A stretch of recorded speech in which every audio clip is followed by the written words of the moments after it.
Assalamualaikum warahmatullahi wabarakatuh. Selamat pagi anak-anakku kelas 12 yang hebat. Jumpa lagi hari ini, pagi ini bersama Bu Andri dalam pelajaran biologi. Pada pagi ini kita akan membahas soal-soal tentang penyimpangan semu hukum Mendel. Perhatikan baik-baik. Ibu berharap kalian banyak berlatih dan mahir dalam memecahkan soal-soal penyimpangan semu hukum Mendel. Mari kita mulai.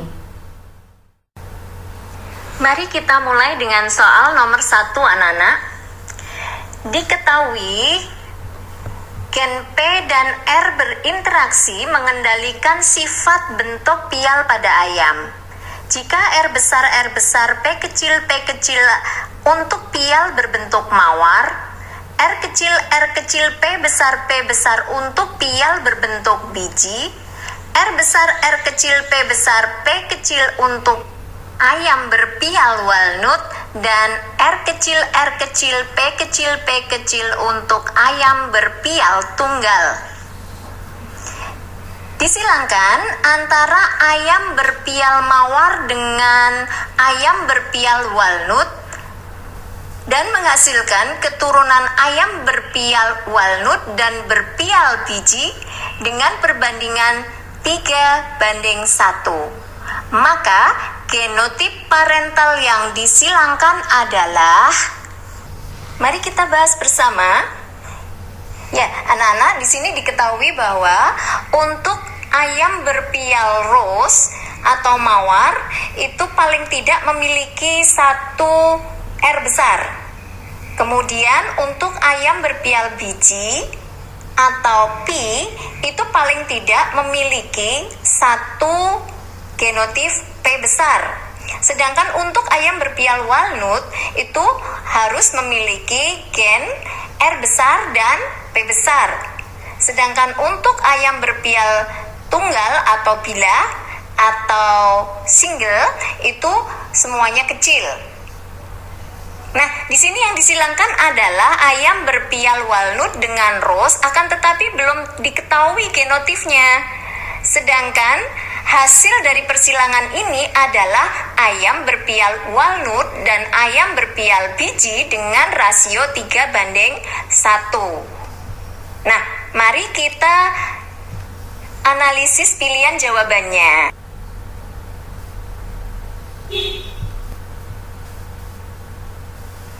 Sekarang yang ditanyakan adalah genotip parental yang disilangkan. Tadi kita tahu fenotipnya adalah walnut dan mawar.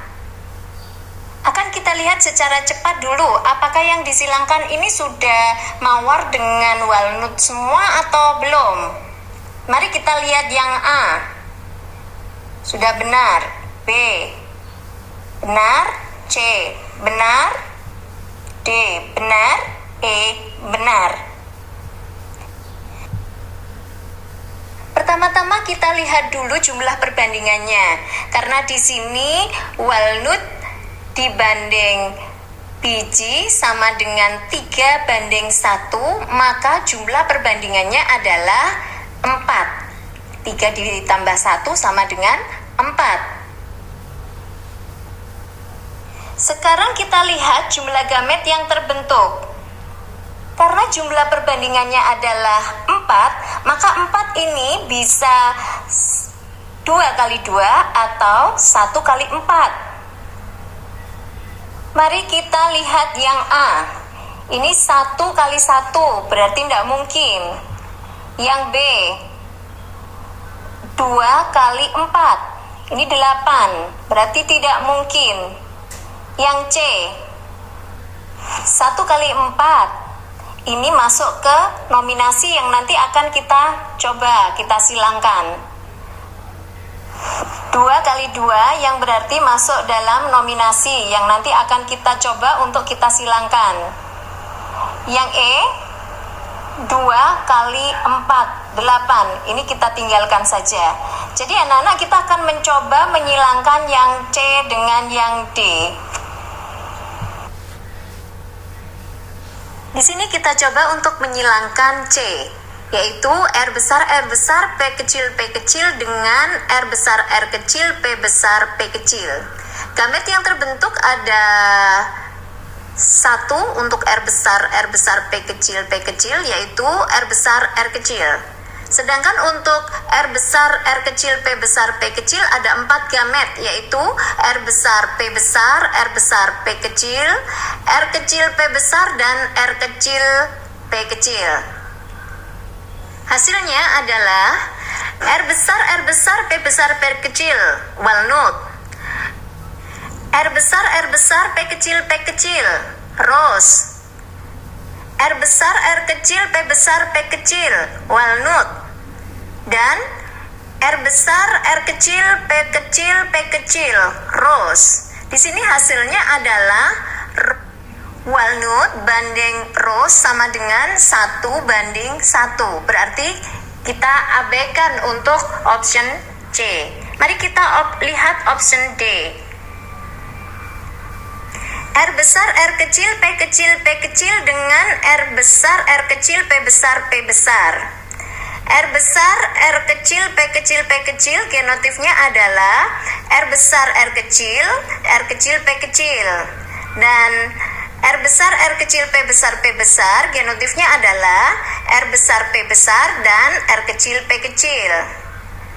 Hasil persilangannya adalah R besar P besar P kecil, walnut. R besar R kecil P besar P kecil, walnut. R besar R kecil P besar P kecil, walnut. Dan R kecil P besar P kecil, pi atau biji, sehingga didapatkan rasio fenotif walnut dibanding pi atau biji sama dengan 3:1, sehingga jawabannya adalah D. Soal nomor 2. Gen pembawa sifat warna bulu pada tikus diketahui warna bulu hitam dikendalikan oleh gen R besar dan C besar bersama-sama. Sedangkan R kecil dengan C besar menyebabkan warna krem. Bila ada gen C kecil, tikus ini akan menjadi albino. Perkawinan antara tikus hitam homozigot dengan tikus albino menghasilkan F2 yang keseluruhannya hitam. Bila F1 disilakan sesamanya, maka F2 didapatkan keturunan hitam banding krem banding albino dengan perbandingan. Anak-anak, ini adalah kasus gen komplementer, di mana C besar untuk pigmen, sedangkan P besar untuk enzim yang mendorong munculnya pigmen. Sehingga C besar bertemu dengan P besar, maka fenotip yang muncul adalah hitam.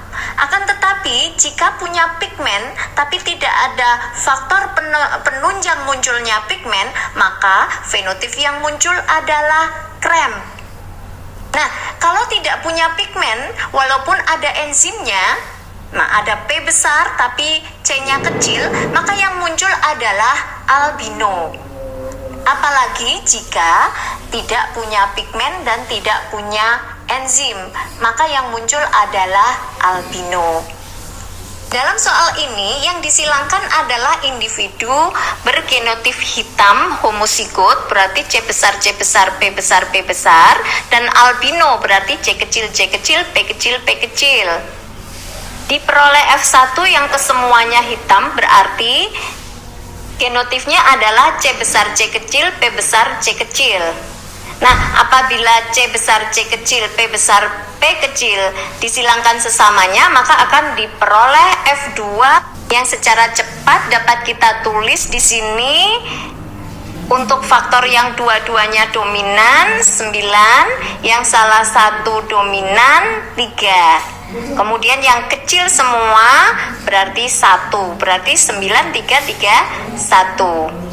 Sehingga dapat disimpulkan di sini perbandingan fenotip pada kasus gen komplementer adalah hitam banding krem banding albino sama dengan 9:3:4. Jawaban yang benar adalah C.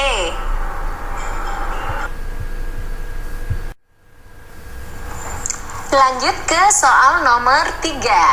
Pada warna bunga linaria dipengaruhi oleh gen A besar yang menghasilkan antosianin dan A kecil tidak menghasilkan antosianin, serta gen B besar sitoplasma dalam situasi basah dan B kecil untuk sitoplasma dalam situasi asam. Antosianin dalam suasana asam akan menghasilkan warna merah dan dalam suasana basah akan menghasilkan warna ungu. Tanpa adanya antosianin, bunga akan berwarna putih. Apabila bunga dengan genotif A besar, A kecil, B besar, B besar disilangkan dengan bergenotif A kecil, B besar, B kecil, maka kemungkinan munculnya keturunan dengan bunga berwarna merah adalah, anak-anak, kasus ini adalah kasus kriptomeri. Mari kita tuliskan saja, jika faktor A besar bertemu dengan B besar, maka fenotip yang muncul adalah bunga berwarna ungu. Akan tetapi, jika A besar saja, berarti ada antosianin, akan tetapi situasi sitoplasma sel asam, maka muncul warna merah. Sedangkan jika tidak ada antosianin, apakah situasi sitoplasma basah atau asam tetap berwarna putih? Di sini disilangkan antara individu berwarna ungu dengan genotif A besar, A kecil, B besar, B besar dengan A kecil, B besar, B kecil berwarna putih. Gamet yang terbentuk dari A besar, A kecil, B besar, B besar ada dua macam, yaitu A besar, B besar, dan A kecil, B besar. Sedangkan gamet yang terbentuk dari A kecil, B besar, B kecil juga ada dua macam, yaitu A kecil, B besar, dan A kecil, B kecil. Nah, sekarang keturunan yang dihasilkan apa saja? Di sini didapatkan A besar, A kecil, B besar, B besar, ungu. A besar, A kecil, B besar, B kecil, ungu. A kecil, B besar, B besar, putih. A kecil, B besar, B kecil, putih. Sehingga ungu banding putih sama dengan 1:1. Di sini yang ditanyakan adalah berapakah kemungkinan munculnya keturunan dengan bunga berwarna merah? Nah, karena tadi yang dihasilkan adalah ungu banding putih sama dengan 1:1, maka jawabannya adalah tidak mungkin muncul keturunan dengan warna merah. Sehingga jawabannya adalah 0%.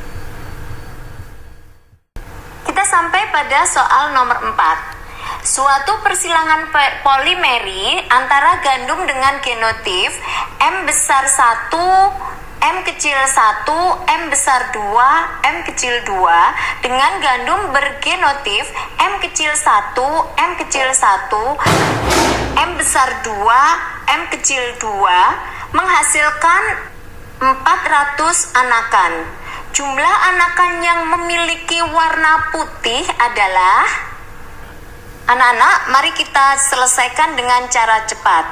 Kita lihat di sini M besar 1, M kecil 1, M besar 2, M kecil 2. Ini adalah individu heterosigot, dua-duanya heterosigot. Maka jumlah gamet yang dibentuk adalah 4. Sedangkan M kecil 1, M kecil 1, M besar 2, M kecil 2, ini gametnya hanya 2. Kita kalikan, 4 kali 2 sama dengan 8. Karena yang ditanyakan warna putih, maka kita dengan cepat saja langsung, kalau putih itu pasti homosigot resesif semuanya. Berarti M kecil 1, M kecil 1, M kecil 2, M kecil 2 itu sama dengan 1/8. jumlah keturunan tadi yang dihasilkan adalah 400. Berarti tinggal mengalikan 1/8 kali 400 sama dengan 50. Sehingga jawabannya adalah B. Soal nomor 5.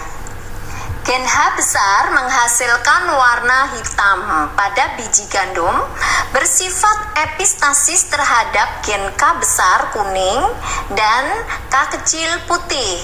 Sedangkan gen H kecil juga menghasilkan warna putih. Apabila gandum dengan genotif H besar, K kecil disilangkan dengan gandum kulit kuning bergenotif H kecil, K besar, F1 hasil persilangan disilangkan sesamanya, maka perbandingan fenotip F2-nya adalah, anak-anak, ini adalah persilangan dasar. Maka kita langsung saja, kalau ada 2 faktor dominan maka konstantanya adalah 9. Kalau hanya ada 1 maka konstantanya adalah 3. Kalau kecil semua 1. Pada kasus epistasis hipostasis H besar K besar ini munculnya hitam. H besar K kecil muncul hitam. H kecil dengan K besar muncul kuning. H kecil K kecil muncul putih. Sehingga hitam banding kuning banding putih sama dengan 12:3:1. Jawabannya adalah C. Demikianlah anak-anak, tadi kita sudah membahas 5 macam penyimpangan semu hukum Mendel. Ibu harap kalian dapat memahaminya dengan baik, dan apabila kalian belum paham, silakan kalian bertanya melalui WhatsApp atau melalui komentar di YouTube. Anak-anak, sering-seringlah berlatih agar kalian menjadi mahir dalam menyelesaikan soal-soal penyimpangan semu hukum Mendel. Pada akhir pembelajaran ini, Ibu minta kalian untuk membuat 5 macam soal penyimpangan semu hukum Mendel berupa soal uraian. Buatlah juga kuncinya. Pisahkan antara soal dengan kuncinya. Pada pertemuan yang akan datang, kita akan menukar. Kalian akan mengerjakan soal yang disusun oleh teman kalian. Oleh karena itu, soal tidak boleh sama. Nah, Ibu berharap dengan membuat soal, membuat kunci, kemudian mengerjakan soal yang disusun oleh teman kalian, dan satu lagi mengoreksi pekerjaan teman kalian, Ibu harap kalian akan menjadi semakin mahir dalam mengerjakan soal-soal penyimpangan semu hukum Mendel. Sampai di sini perjumpaan kita kali ini. Semoga kalian tetap sehat, tetap semangat dalam mengikuti PJJ, dan sampai berjumpa lagi pada pertemuan yang akan datang. Wassalamualaikum warahmatullahi wabarakatuh.